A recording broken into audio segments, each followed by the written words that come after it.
them. Just wait. Yes, ma'am. Okay. Ma'am, I have also doubt in mole concept. Send them one by one. I can take your doubts one by one, na? One at a time. So there is a question in which they are telling you if magnetic quantum number, if magnetic quantum number of a given atom is represented of a given atom is represented by -3, then what will be the principal quantum number? Then what will be the principal quantum number? Will be the principal quantum number. ठीक है, चलो हम लोग ये करते हैं और इस क्वेश्चन के बेसिस पे जो हमारा पीरियोडिक सॉरी जो हमारे क्वांटम नंबर्स है ना वो भी रिवाइज भी हो जाएगा. तो see what do I tell you कि n की वैल्यूज क्या हो सकती हैं? 0, 1, 2, 3 एंड सो ऑन. ठीक है. l की वैल्यू किस पे डिपेंड करती है? मैम n की N value minus 1. 0 to n-1. ठीक है. And if l is equal to 0 that means क्या होना चाहिए? Which subshell? S. Yes, and 1 किसके लिए होता है? Peace. P subshell के लिए. और 2 किसके लिए होता है? D subshell. D ma'am subshell. n की वैल्यू 0 कैसे हो सकती है? बेटा एक मिनट. हाँ बोलो. मैम n की वैल्यू 0. हाँ क्या 0? सॉरी मैम n आपने की वैल्यू 0 नहीं होगी. My mistake. ओके. अच्छा f की value d l is equal to 3 का मतलब f सबशेल. ठीक है. नाउ टेल मी m की जो वैल्यूज होती हैं वो कहाँ से कहाँ तक जाती हैं? Minus L plus L. -L2 plus L and this also includes 0. 0. ठीक है. So that means what is the possible m value for L is equal to 0? Only 0? 0. ठीक है. for मतलब S सबशेल में सिर्फ एक ही m वैल्यू आती है. फिर P सबशेल में कितनी m वैल्यूज होंगी? Minus 1, 0, 1. ठीक है. देन यहाँ पर कितनी m वैल्यूज आएंगी? Minus 2, minus 1, 0, 1, 2. दैट एंड यहाँ पर कितनी आएंगी? -3 से प्लस. तो जब Minus हमें 3, minus दिया 1. गया है m is equal to -1/3, that means they are talking about कौन सा subshell? F. They are talking about which subshell? 4. Which subshell? Ma'am 3. F. They are talking about f subshell क्योंकि यहीं पर m is equal to -3 है. बोलो yes or no. Yes, ma'am. Yes, ma'am. Now what will be the principal quantum number? तो principal quantum number के लिए देखो 1 के पास क्या n is equal to 1 के पास f होता है. Do you have 1f? No, ma'am. No, ma'am. No. Do you have 2f? No, ma'am. Do you have 3f?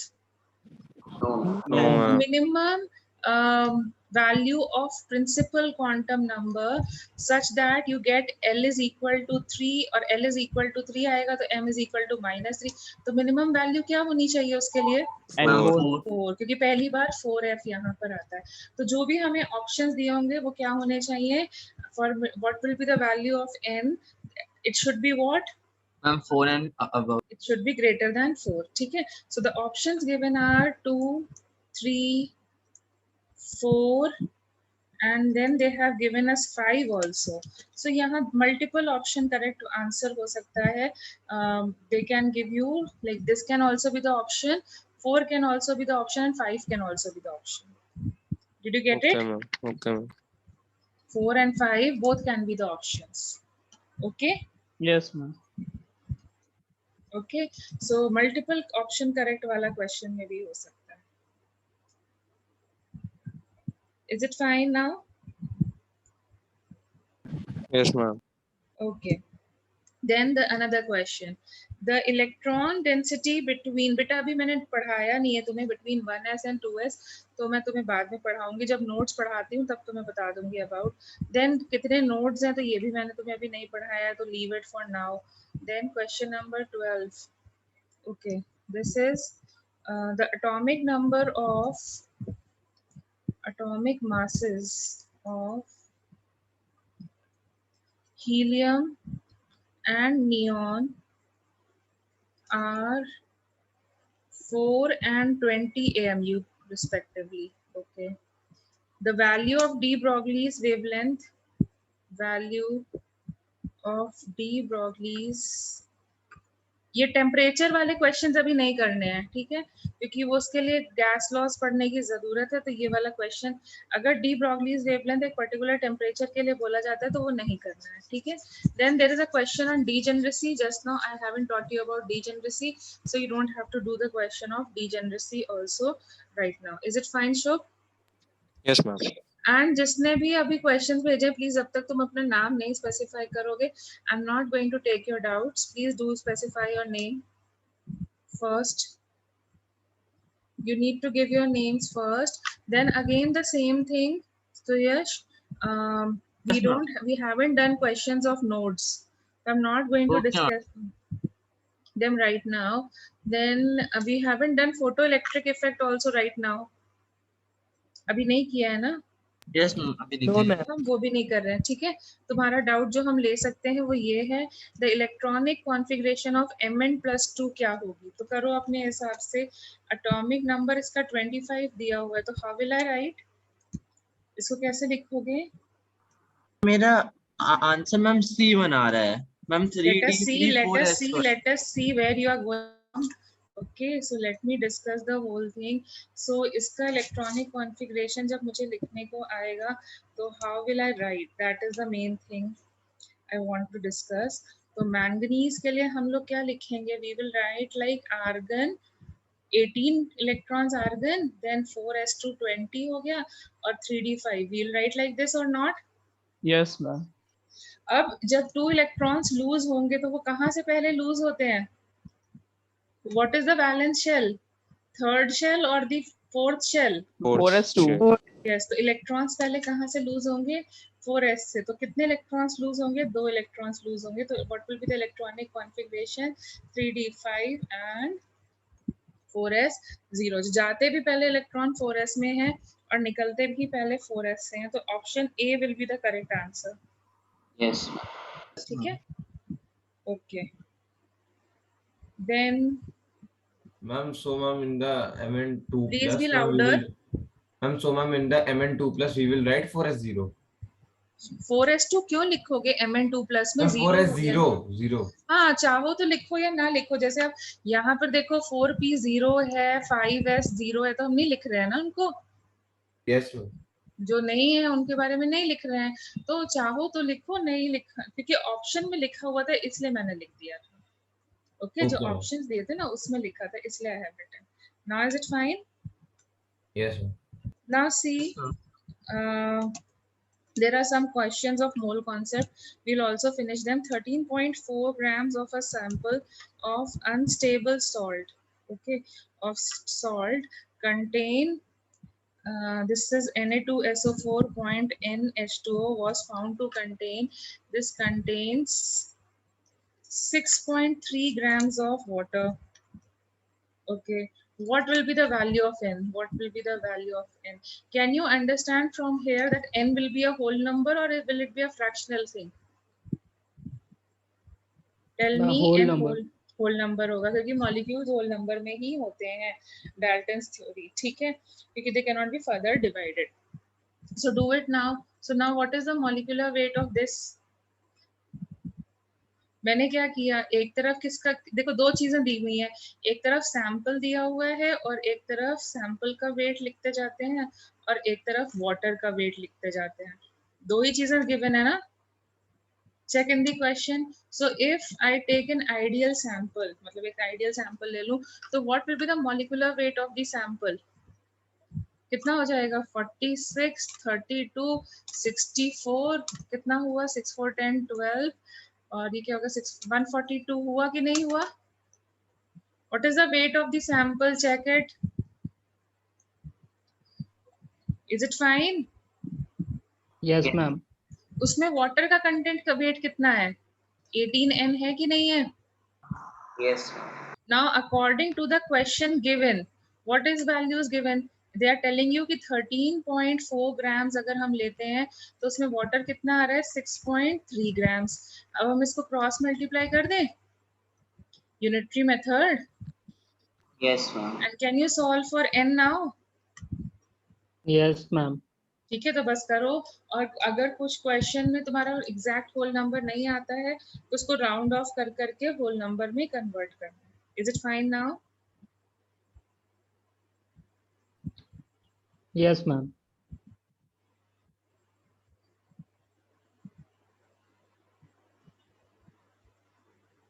Okay. Now see the next one. Next question says, तो अभी solving करना खुद से देख लेना, मैथ्स वाला पार्ट में छोड़ रही हूँ. So this grams of barium hydroxide, okay, is dissolved in water. ठीक है, is dissolved in water. Dissolved in water. ठीक है. For neutralization of the solution, for neutralization, 20 ml of N/4 HNO3 is required. ठीक है. How many moles of water are present in 1 mole of this base? Okay, how many moles of water is present? How many moles of water is present? ठीक है, चलो करो. देखो यहाँ stoichiometry लग रहा है, ये तुम्हें दिख रहा है कि नहीं दिख रहा है? मतलब रिएक्शन हो रही है. Check and tell me, do you agree with this or not? Yes, ma'am. तो जब भी स्टोइक्योमेट्री लगता है तो हम बैलेंस रिएक्शन लिखते हैं. Do we write a balanced reaction or not? Yes, ma'am. तो हमने एक इसकी जो हमारी न्यूट्रलाइजेशन रिएक्शन थी उसकी बैलेंसिंग कर दी. So now you can see from here in stoichiometry what do we do?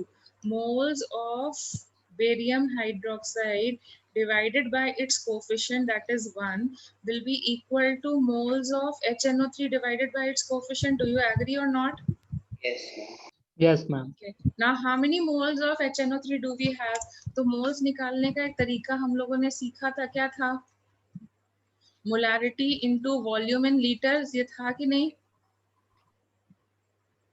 ये Yes, था ma'am. कि नहीं? ठीक है, बट मोलैरिटी नहीं दी है, नॉर्मैलिटी दी है. तो don't we remember molarity into valency factor is equal to normality.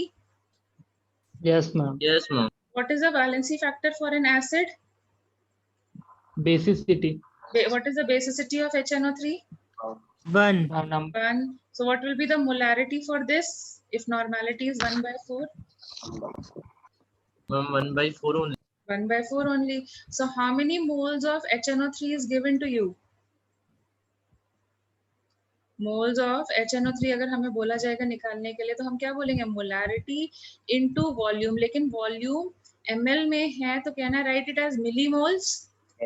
Yes, ma'am. Yes, ma'am. ठीक है, अपॉन 2 कर देते हैं तो हमारे पास मिलीमोल्स ऑफ बेरियम हाइड्रोक्साइड आ जाएंगे.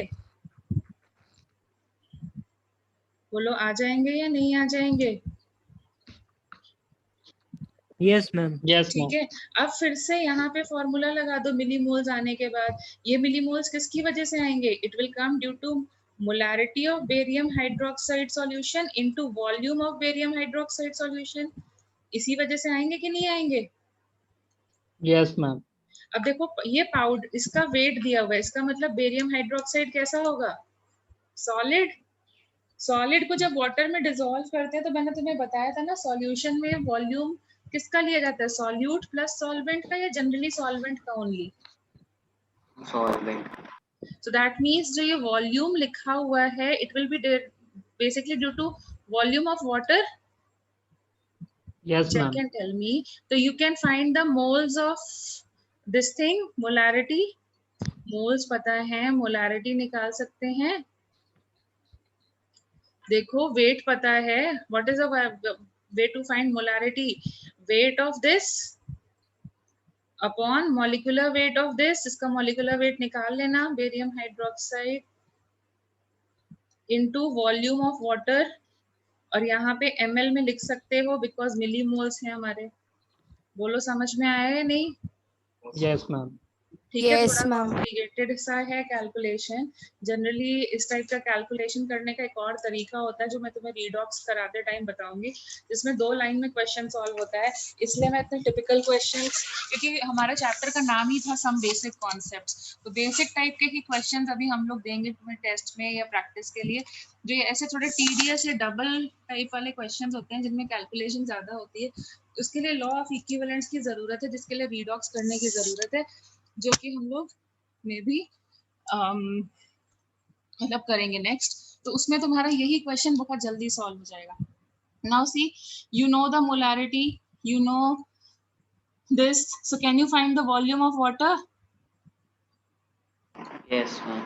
Volume and density of water is 1, तो वेट ऑफ वाटर आ जाएगा कि नहीं? Yes. और वेट ऑफ वाटर आ जाएगा एक बारी तो मोल्स ऑफ वाटर आ जाएगा कि नहीं? Yes, ma'am. बस इस टाइप का क्वेश्चन है। Can you get it? Yes, ma'am. Then there is another question. After treating with KOH, तो treating with KOH और alkaline paragolol का जो concept है ना, वो मैंने तुम्हें अभी नहीं कराया है, okay?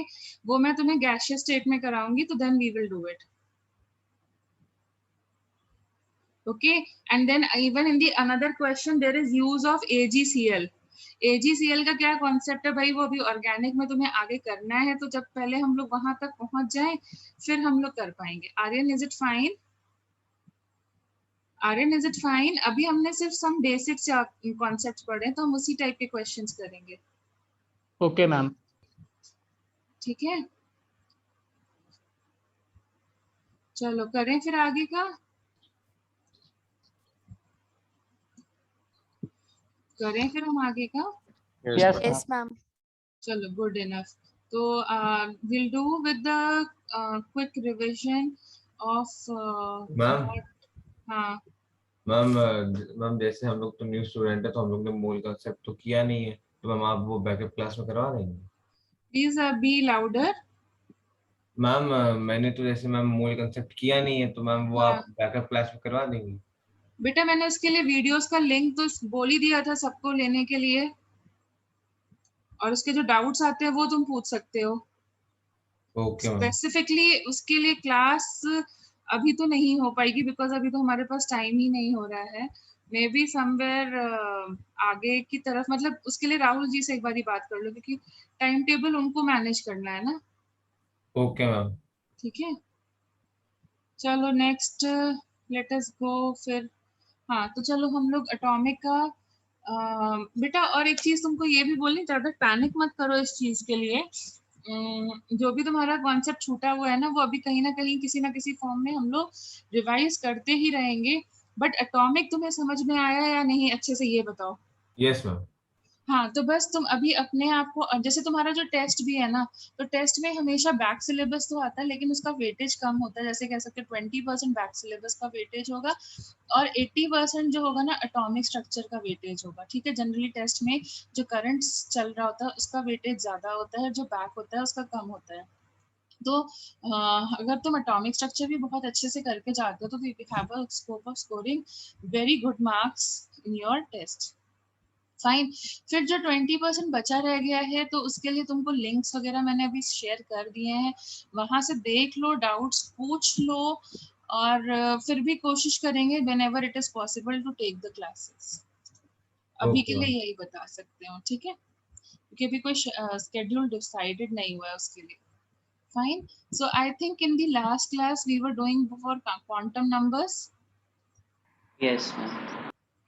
ठीक है, तो अब हमारे पास, तुम्हें थोड़ा सा क्वांटम नंबर्स का मैंने आइडिया भी दे दिया है। तो if supposing there is a question, okay, so we the question says right all quantum numbers of last electron of chlorine।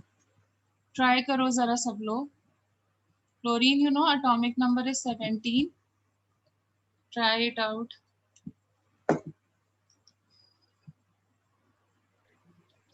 Ma'am N3 होगा। देखो कैसे लिखेंगे, क्लोरीन का लिखने जाएंगे तो कैसे लिखेंगे, 1s2 2s2 2s के बाद में कौन आता है?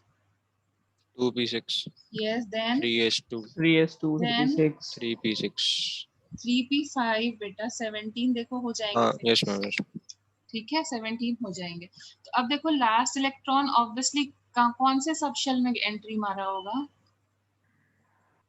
p सबसे 3p सब शेल में। तो और उसमें 5 इलेक्ट्रॉन्स की फिलिंग हम लोग ऐसे ही करेंगे ना, पहले विंडो सीट ऑक्यूपाई कर लेंगे, फिर आगे की तरफ से फिलिंग करना स्टार्ट करेंगे। Can you recall yes this? ma'am. तो n की वैल्यू क्या हो जाएगी? कौन से शेल में गए हम? थर्ड। थर्ड के कौन से सब शेल में हैं हम? 2, थर्ड के कौन से सब शेल में हैं? p is equal to 2, L1. L, L1 yes. कैसे? क्योंकि p कितने Yes, ma'am. एक्सिस के अलोंग ओरिएंटेड होता है at a time? p is oriented along how many axes at a time? 1 axis. One axis at a time.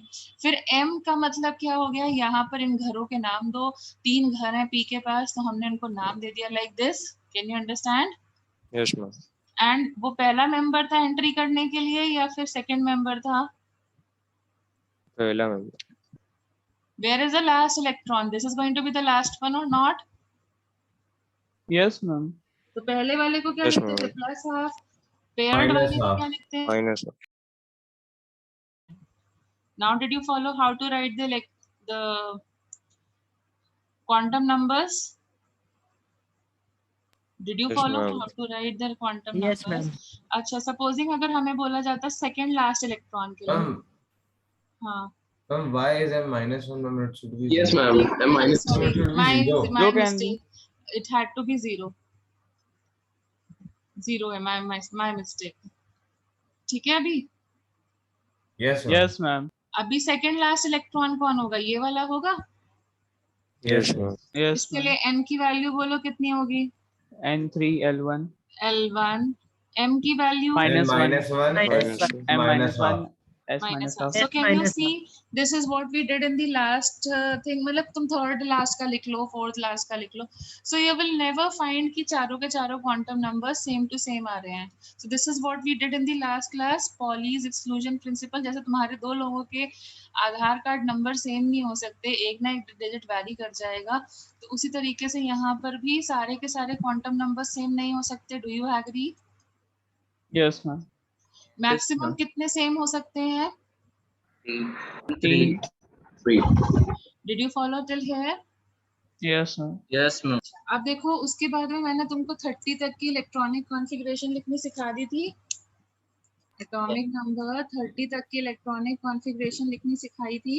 Yes, ma'am. Yes, ठीक ma'am. है, तो हम लोग कैसे Yes, फिल ma'am. करते हैं? पहले सबसे पहले किसके इलेक्ट्रॉन्स फिलिंग होती है? सबसे पहले 1s. 1s में मैक्सिमम कितने जाते हैं? 2. 2, then after that 2s2. 2s, then 2p6. Then 3s2. 3s2, then 3p6. 3p6, 4s2. 4s2, 4s2 3d10. 3d10, and then अगर हमें फिल करना हुआ तो 4p6. P6. ठीक है. तो यहाँ तक इलेक्ट्रॉन्स अगर बार बार नहीं लिखना चाहते हो तो you can simply write argon because it contains Yeah. 18 electrons. ठीक है, तो you can also write argon 4s2 3d10. इसको यूज कर करके भी तुम इलेक्ट्रॉनिक कॉन्फ़िगरेशन को लिख सकते हो. Is it fine? Yes, ma'am. Now what does this tell you कि 3p और 3d के बीच में 4s आ गया. इसका बीच में आने का मतलब क्या हो रहा है? What do you think? Are your orbits in the form of concentric circles or they are overlapping? Are your orbits are in the form of a concentric circles? You know what are concentric circles? Yes, ma'am. तो वो क्या होते हैं जिनका centre same होता है but क्या वो एक दूसरे को Radius कट different. करते हैं कभी? No, Do ma'am. they cut each other at any point? No, ma'am. So No, ma'am. what do you think? Concentric circles की तरह हैं या नहीं है? Your orbits, are they in the form of a concentric circles or they are not? I'm not. No, ma'am. Not. Okay, because see concentric circles are never cutting each other.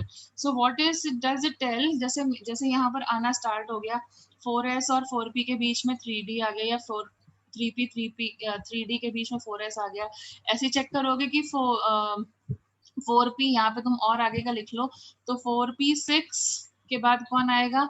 Check कर लेना, हमने last class में already किया होगा. 5s2, then it will be 4d10, and then 5p6. So you can see these subshells are coming in between. ठीक है, what does this tell you? कि हमारे जो orbits हैं they are not in the shape of a concentric circle. जो छोटे orbits हैं जैसे n is equal to 1, n is equal to 2, they are in the shape of a concentric circle. but जैसे जैसे n का value बढ़ता जाता है, जैसे जैसे ऑर्बिट का नंबर बढ़ता जाता है, तो जो शेप होता है वो कैसा होता जाता है? Instead of being spherical it starts becoming elliptical, and because it starts coming elliptical there is overlap of orbits. Can you get it? Yes, ma'am. ठीक है, so who told us this concept? This concept was given by a scientist whose name was Sommerfeld. Can you This is please show called the as previous Sommerfeld's. slide? Yes, what happened? Ma'am, can you please show the previous slide? Concept. 1 minute.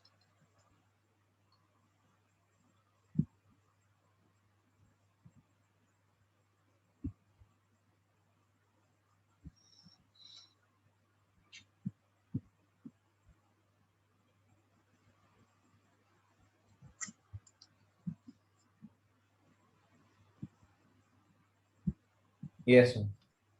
Shall we move ahead? Yes, ma'am. Okay, so did you get it? कहाँ से हमें feeling I?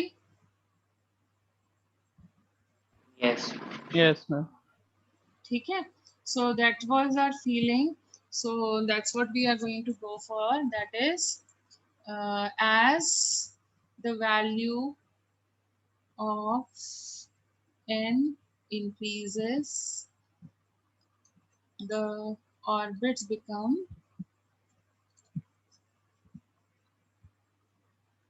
elliptical, and that is the reason overlapping of orbits takes place. जैसे 4s आ गया ना 3p और 3d के, अगर वो concentric circles के फॉर्म में होते हैं, spherical shape में होते, तो ये overlapping नहीं हो पाती.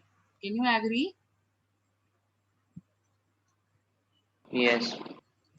और पहले वाले जो ऑर्बिट्स हैं वो स्फेरिकल हैं, इसीलिए उनमें ओवरलैपिंग नहीं आ रही है. ठीक है ना?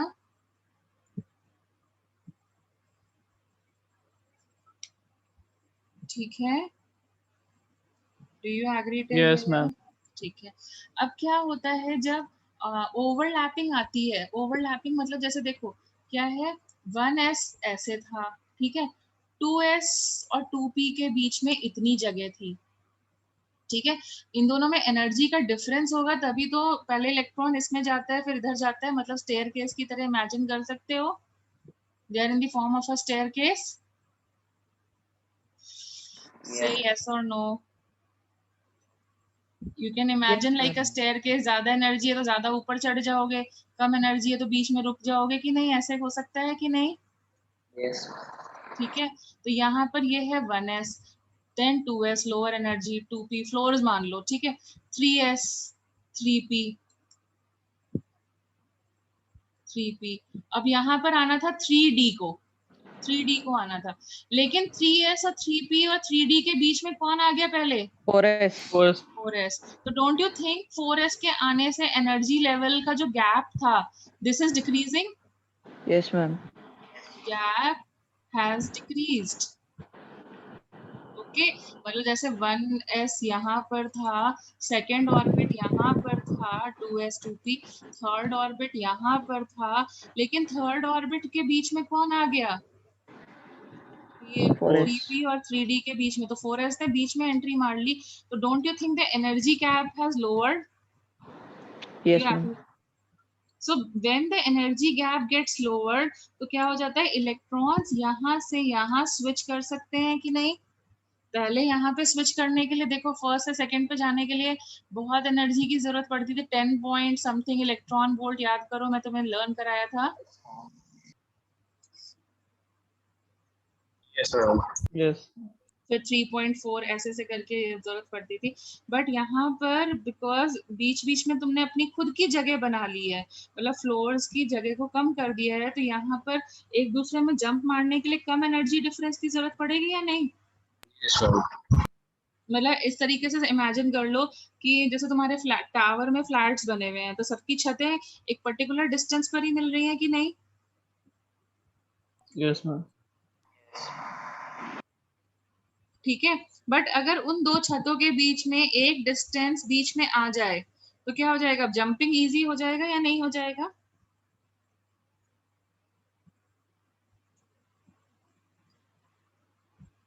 जंपिंग इशू हो जाएगा कि नहीं? इजीली जंप कर पाओगे कि नहीं from one place to another? Yes, ma'am. Yes, ma'am. ठीक है, तो वही चीज यहाँ पर होती है कि जब energy gap between 3p and जो एनर्जी गैप है between energy gap between 4s and 3d is low, ठीक है, क्योंकि वो 3p और 3d के बीच में आया है। इसकी वजह से क्या होता है? Electrons jump easily. Is it fine? Do you understand with this? Yes, ma'am. Yes, ma'am. ठीक है, तो अब देखो दो इलेक्ट्रॉनिक कॉन्फ़िगरेशन मैंने दिखाई नहीं दी तुमको, if you remember, chromium and copper की। Can you recall? Yes, ma'am.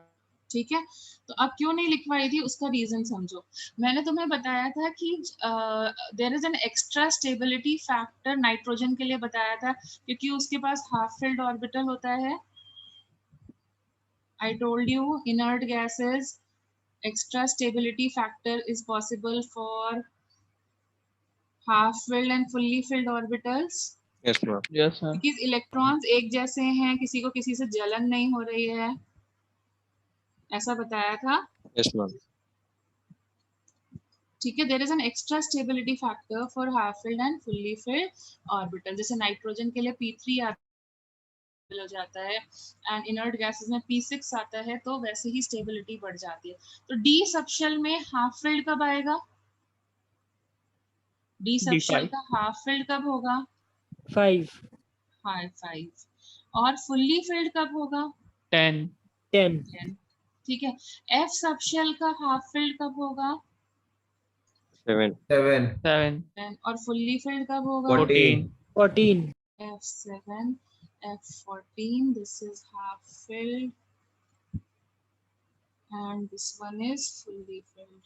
ठीक है, ठीक है, चलो हम आगे करते हैं। तो देखो क्या होता है जब हम क्रोमियम की electronic Ma'am, configuration can you लिखने please show जाते the हैं, previous slide? 1 मिनट, एक्सेप्शंस, ठीक है, exceptions of writing the electronic configuration. Ma'am, before this one.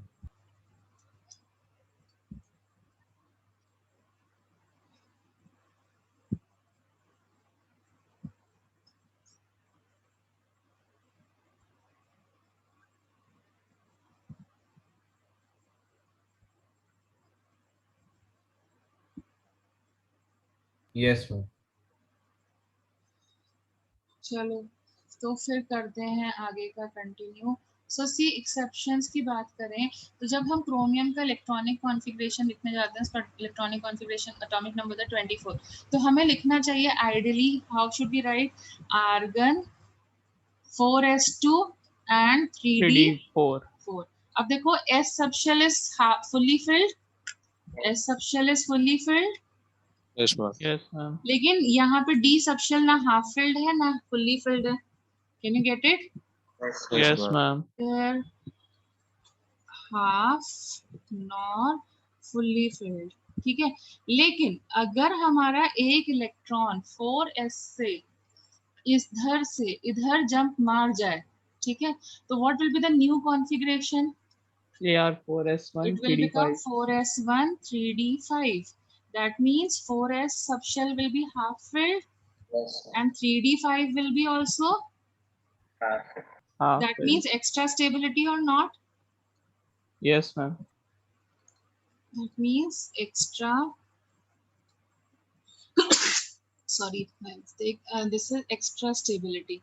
okay, that is the reason हम d4 नहीं लिखते हैं क्यों नहीं लिखते हैं? क्योंकि इसकी जो स्टेबिलिटी है वो क्या है, कंपैरेटिवली लो है।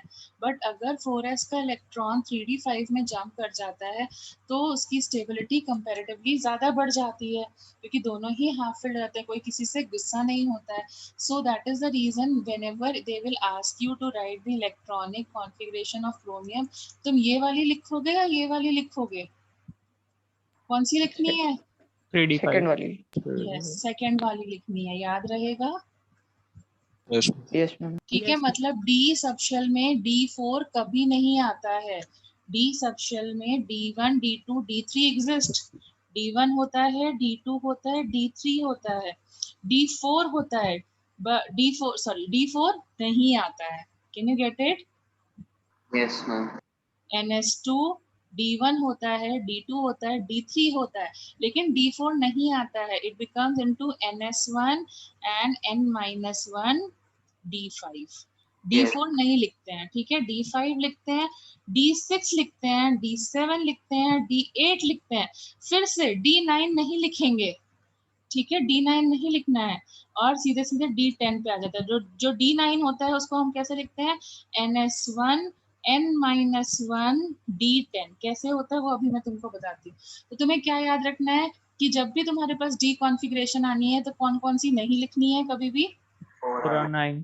4 and 9। Okay, note D4 and D9 gets converted to D5 and D10 respectively. Similarly, क्या नहीं लिखना है? F6 and F13 वो किस में कन्वर्ट हो जाएंगे? किसमें कन्वर्ट हो F7 जाएंगे? F7 and F14. F14. अब ये क्यों हो जाता है? क्योंकि देखो 4s और 3d के बीच में एनर्जी लेवल कम है, क्योंकि वो दोनों के बीच में आया था। देखो दो छतों के बीच में आया था, तो यहाँ से इलेक्ट्रॉन इधर जंप करना इजी है कि नहीं? Energy gap Yes, ma'am. Yes, ma'am.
Can you?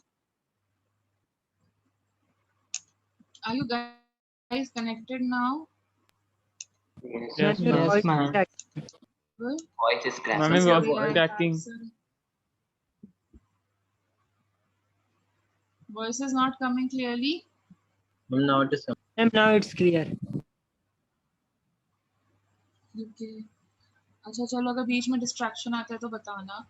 तो इतना चीज समझ में आया क्योंकि जो